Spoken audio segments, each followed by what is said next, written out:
मरियम के पापा, मरियम के पापा, मरियम के चाचा, मरियम के पापा, सब चोर हैं।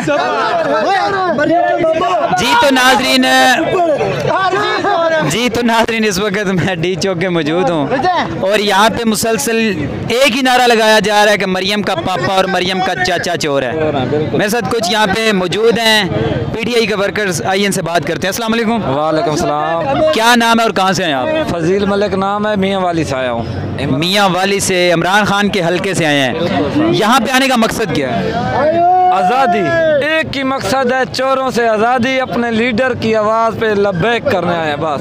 वो जो हुक्म देगा हम जान भी देने के लिए हाजिर हैं। जब से इमरान खान इक़्तिदार से उतरे हैं उस वक़्त से इमरान खान साहब जो है वो जल से जुलूस और एहतजाज कर रहे हैं। अरे ये जमहूरियत का हुस्न है। देखें अभी तक इमरान खान ने कोई ना सरकारी किसी अमला को नुकसान पहुँचाया, ना कोई किसी चीज़ को भी, ना किसी इंसान को पोस्ट किया, ना किसी इदारे के खिलाफ खुल के बात की है। इमरान खान ने कुछ भी नहीं किया, सिर्फ पुरअमन एहतजाज कर रहे हैं, अपनी सियासी कैंपेन कर रहे हैं। और हमें पता है, हमारे लीडर को पता है कि इंशाल्लाह इन चोरों के बहुत तोड़ देना है।